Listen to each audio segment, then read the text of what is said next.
নবী সাল্লাল্লাহু আলাইহি ওয়াসাল্লাম কাবা ঘরে নামাজ পড়ছেন। আবু জেহেল নাম শুনেছেন? আবু জেহেল দেখে ফেলেছে, এসে নবী সাল্লাল্লাহু আলাইহি ওয়াসাল্লামকে আঘাত করেছে, একটা ঘুষি দিয়েছিল। আল্লাহ রাসূল সাল্লাল্লাহু আলাইহি ওয়াসাল্লাম কিচ্ছু বলেন নাই। এই দৃশ্যটা দেখেছেন একজন দাসী, দেখে হামজা রাদিয়াল্লাহু আনহু স্বীকার করে ফিরছিলেন। তিনি কিন্তু তখন ইসলাম কবুল করেন নাই, নবীর চাচা, আপন চাচা। হামজা রাদিয়াল্লাহু আনহু আসছেন, তাকে বলছে ইয়া আবু আমারা, ইয়া আবা আমারা, হে হামজা, তার উপনাম ছিল এটা। তুমি যদি দেখতে কিভাবে আবুল হাকাম ইবনে হিশাম মানে আবু জেহেল তোমার ভাতিজাকে গালি দিয়েছে, আঘাত করেছে। হামজা রাদিয়াল্লাহু আনহু বললেন আওয়া ফাআলা হাদা, সত্যি কি সেই কাজটা করেছে? তখন এই দাসী বলছেন ই ওয়া রব্বি, আল্লাহর কসম সত্যি এই কাজটা করেছে। তখন তিনি ঘোড়া ছুটিয়ে কাবা ঘরে গেলেন, গিয়ে দেখলেন আবু জেহেল দাঁড়িয়ে আছে সবার সামনে, কাবা ঘরে সবার সামনে আবু জেহেলের কলার ধরে তাকে প্রচণ্ড জোরে একটা ঘুষি দিয়ে বললেন যে আতাশতুমুনি ওয়া আনা আলা দীনিহি, তুমি কি আমাকে আঘাত করবে? আমি নিজে তার দিনের উপরে আছি। আকুলু মা ইয়াকুল, ও যা বলে, আমার ভাতিজা যা বলে আমিও তাই বলি। রুদ্দাহা ইন ইসতাতা'তা, তোমার যদি ক্ষমতা থাকে এই ঘুষি ফিরিয়ে দিয়ে দেখাও। কে বলেন এই কথা? হামজা রাদিয়াল্লাহু আনহু। এবং ওখানে সাক্ষ্য দিচ্ছেন যে আনা আলা দীনিহি ওয়া শাহিদতু আল্লা ইলাহা ইল্লাল্লাহ ওয়া আন্না মুহাম্মাদান রাসূলুল্লাহ। তোমার যা ইচ্ছা এখন করো।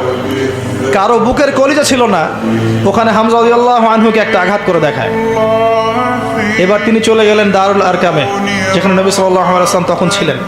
সেখানে গিয়ে বলছেন ইয়া ইবনে আখি, হে আমার ভাতিজা, কুনতু আনসুরুকা লিল হামিয়া, আমি এর আগ পর্যন্ত তোমাকে আত্মীয়তার সম্পর্কের কারণে সাহায্য করেছি।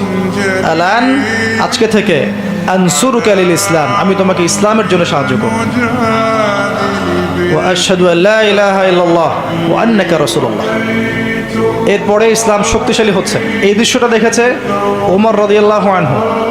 দেখে তিনি বাসায় গিয়ে চিন্তা করছেন, তিনি কিন্তু একটা গোত্রের নেতা, চিন্তা করছেন যে সমস্ত সমস্যার গোড়া মনে হয় মুহাম্মদ, নাউযুবিল্লাহ।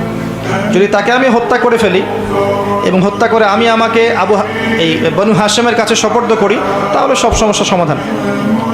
এভাবে তিনি কোষমুক্ত তরোয়াল নিয়ে বের হলেন। আপনারা জানেন ঘটনা। বের হলেন তাকে হত্যা করতে। পথে শুনলেন তার বোন এবং ভগ্নিপতি ইসলাম কবুল করেছে। ওখানে গেলেন, দরজার বাইরে থেকে শুনছেন কোরআনের আওয়াজ শোনা যাচ্ছে। কোন সূরা?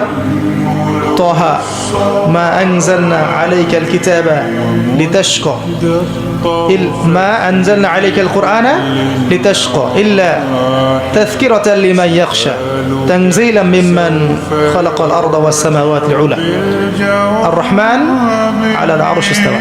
এই সূরাটা পড়তে লাগলেন। একটা পর্যায়ে তার চোখ দিয়ে দরদর করে পানি পড়তে লাগলো।